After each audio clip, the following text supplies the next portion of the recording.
Today I want to show you what first got me interested in abacus, and this is my humble collection of Sharp Sorocal. These were made in Japan in the late 70s, early 80s, and they were made by the Sharp Corporation. They made 4 different models, of which I've only been able to collect 3 of them. The first one is missing from this collection, and it's rather difficult to get because I don't think they made many, and personally haven't found any online. If you happen to have one and you're willing to part with it for a reasonable price, let me know. I would love to be able to finish this collection. But without further ado, let's have a look at the Japanese Sorocal, starting with the oldest model I have. This is the EL8048, and it was the second one ever made by Sharp. This was sold in the late 70s. You can see the box is a little, worn. It's showing its age, but I've been able to find 3 models that are in relatively good condition. This was the first one I've added to my collection, and it was actually what got me interested in abacus first. You can see in the box it comes with a nice blue felt sleeve, which is in pretty good condition for something that's from the late 70s. It also has a small piece of paper here that's showing the different offices, the different Sharp offices, I believe, in the different prefectures and different cities in Japan, where you could, I guess, contact their service or customer service lines. If we have a look, you can see that the felt sleeve has the Sharp logo embossed. Pretty nice overall. And this is the EL8048 made by Sharp. You can see this unit is in pretty good condition. It looks almost as it had been never used. I can tell it has because it does have a couple pencil or pen marks around here where someone who was using a pen carelessly just bumped it, and I could probably remove them, but they're part of its history, I guess. This one operates by using a 9-volt battery, which is pretty overkill for such a small calculator. And I've read that it doesn't seem to give it a lot of battery life. So definitely an early model. You can see it has the serial number is 08Y. Not sure how that worked, but even the bottom part of it, it's in pretty good condition, not many scratches. When I bought this unit, I had to take it apart because some of the keys were not working very well. So it uses an old style membrane keyboard. I had to pull it apart, separate the 2 membranes to clean them a little bit, and that seemed to solve the problem. It's now working perfectly, and it's my favorite of the 3. You can see that it has a very mechanical switch to turn it on and off. Turn it on, calculator comes to life, and then it works pretty well. It has some interesting functions. You can do roots, you can do percentages, and overall it's not too bad for a late 70s calculator. The abacus itself is a commercial standalone model, I believe. They probably just bought it and designed the calculator around it. When I took it apart, I was able to remove it, and it actually looks like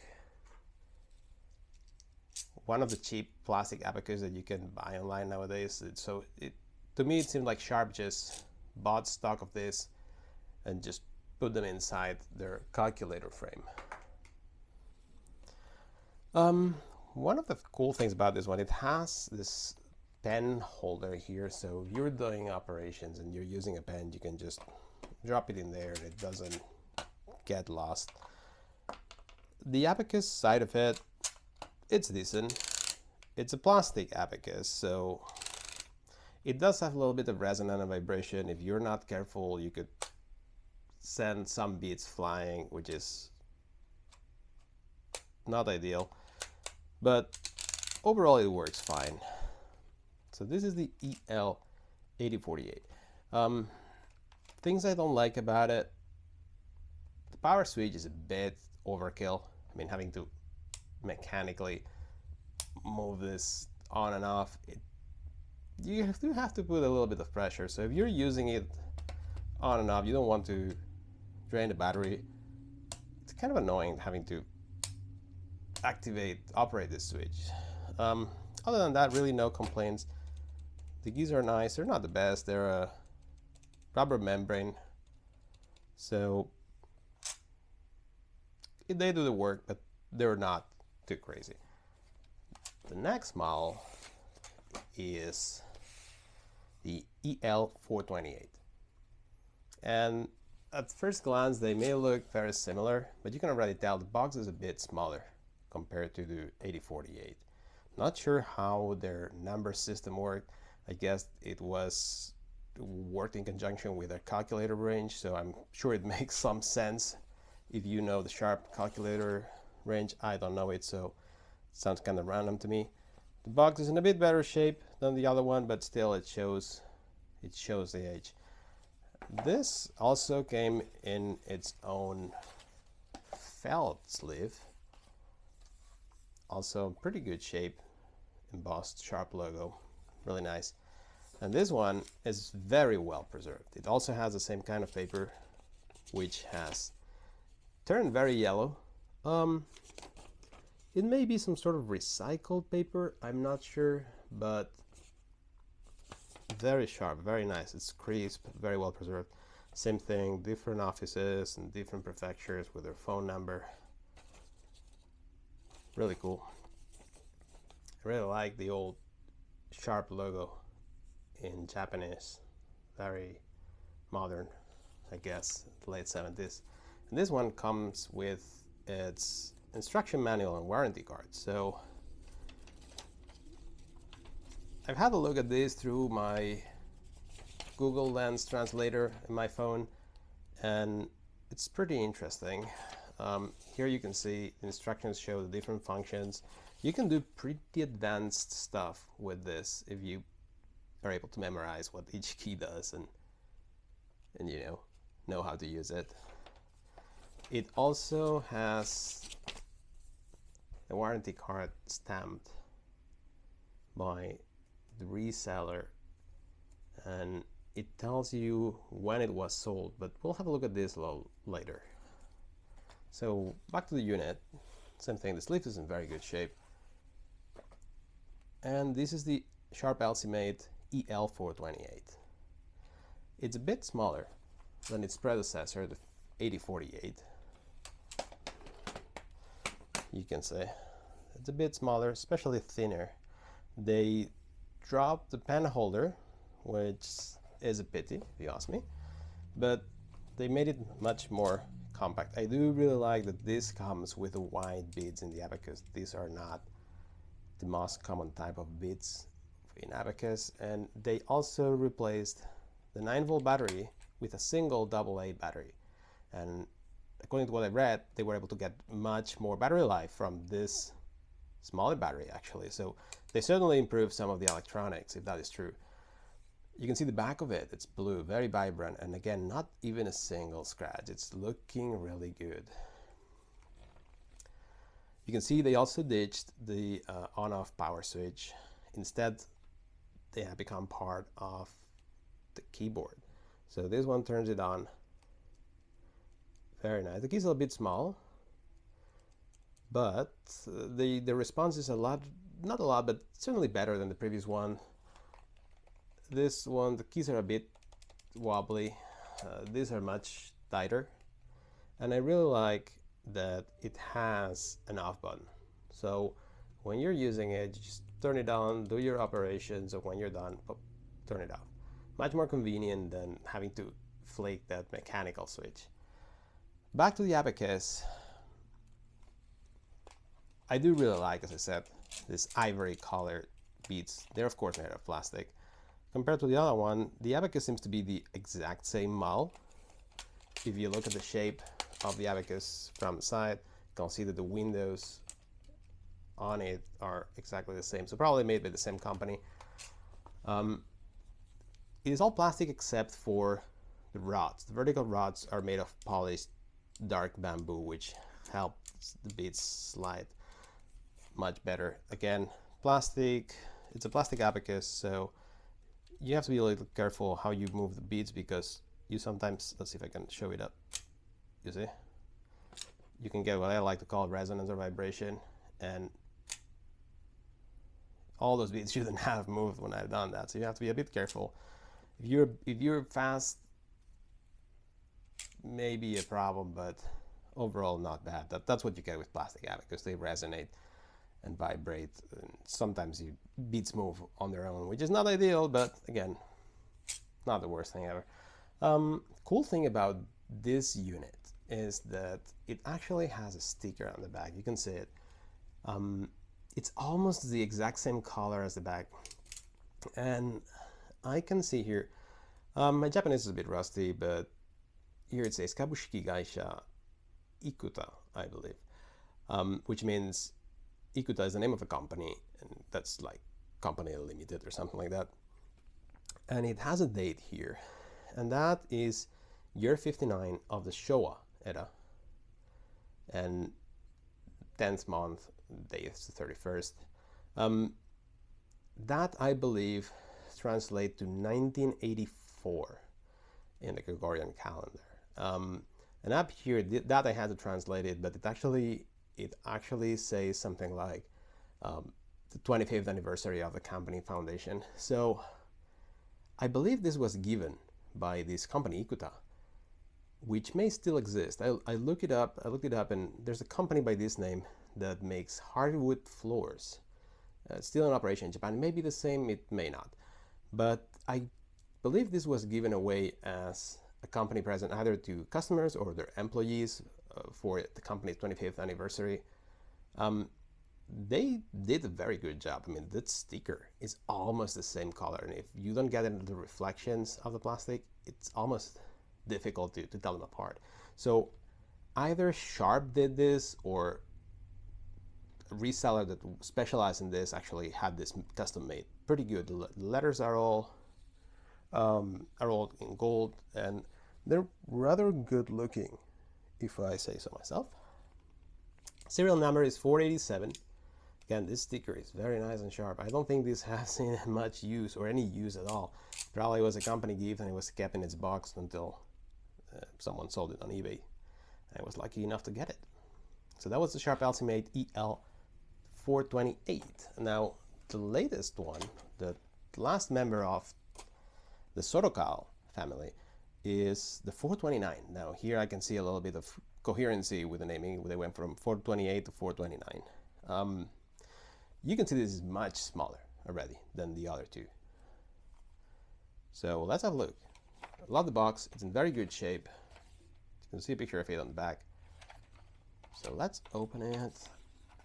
This one doesn't come with a felt sleeve. Now, I don't know if it's because it got lost, or because this model in particular didn't come with it.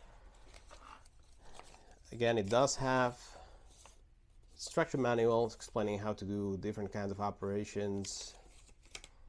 Warranty card was not filled, so I don't know when this was sold. And again, piece of paper with all the different phone numbers for all the different towns and prefectures. And you can tell this is very much smaller than the other two. First thing you will notice is that it almost feels like the calculator and the abacus have just been put together side by side, which resembles a lot the first Sorocal that they ever released. I may put a picture on screen so you can see it. I don't have one of those, but if you compare it to a modern plastic abacus, you can see that it's exactly the same size. It was embedded very neatly in the frame. I actually don't think this was a commercial abacus that was embedded inside the calculator frame like the other two, but instead all of it is part of the calculator. So they clearly improved their fabrication or the design. So The abacus goes back to the original brown plastic beads. The rods are still made of polished bamboo.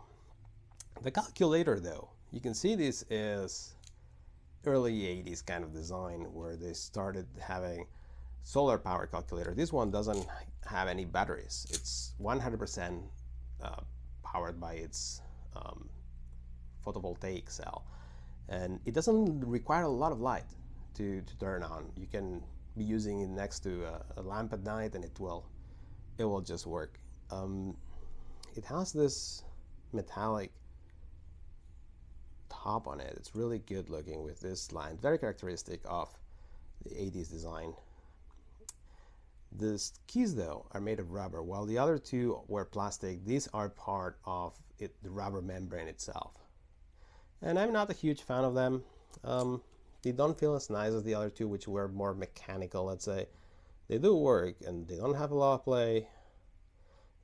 They just work. They're very tiny, and I don't like rubber keys. They tend to not work well. I have big fingers, so you can tell it doesn't have an on-off button because, again, this is solar power, so when the light goes off, this turns off, and when it gets light again, it will start working again. Keys work fantastically, no problems whatsoever, so pretty neat design. And I really like that it's super compact if you have it in an office, I guess, or it doesn't take much space. So these are the 3 Sharp Sorocal abacus-calculator hybrids that I have in my collection. Now, regarding their history, there's not a lot of information about this on the internet in English, at least not a lot that I could find. I guess that if you speak Japanese fluently, you can find a lot more information. But I think they're really neat devices. They fit a niche that only existed for a very short period of time. Again, late 70s, early 80s. And I found about this when I was looking up the Wikipedia article for Abacus. I saw a picture of this guy and I fell in love with them. I had to go on eBay and find them, and then I learned that there were a couple models, and I've been trying to collect them all 4 for a while. The first one seems to be very difficult to find. So anyway, why were these things made, and why were they made in such a short period of time? Of course, these were only for the Japanese market. They never got exported anywhere else. And what's very interesting is that there's a couple of stories going around of why these were made. In Japan, everybody was proficient with the use of the abacus.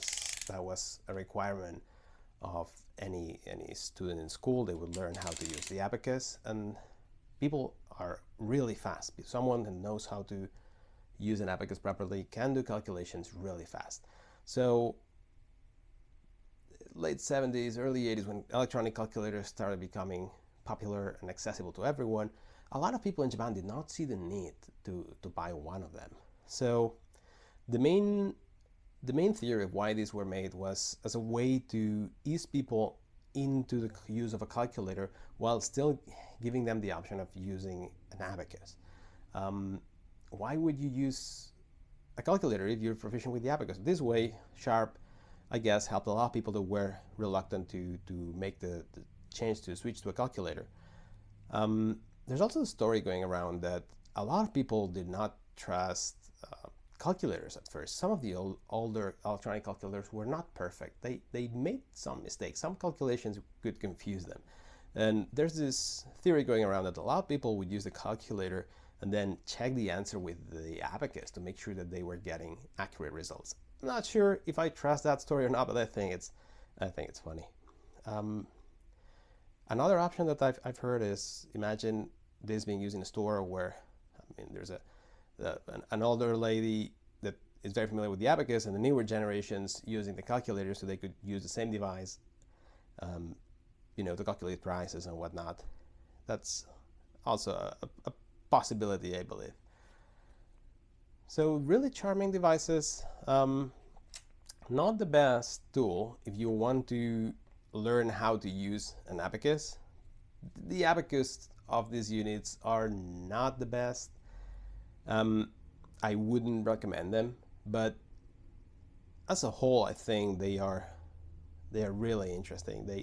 They only existed for a short period of time. They only ever sold in Japan, and I don't know, there's some kind of anachronistic feeling to them. They're such liminal objects. They lived right in between a transition, a technological transition that was happening back then, where people were abandoning the use of the abacus in favor of the new electronic calculators. And this just captures that moment in time in this single simple plastic object. I think that's why I'm really attracted to them. But anyway, thank you for watching. This was just a small overview of my humble Sorocal collection. I will probably make a couple other videos showing off some of my other abacus and explaining their differences and characteristics. If you're interested in learning how to use an abacus or learning more about the abacus, definitely stay tuned, and I'll upload a couple other videos soon. Thank you very much.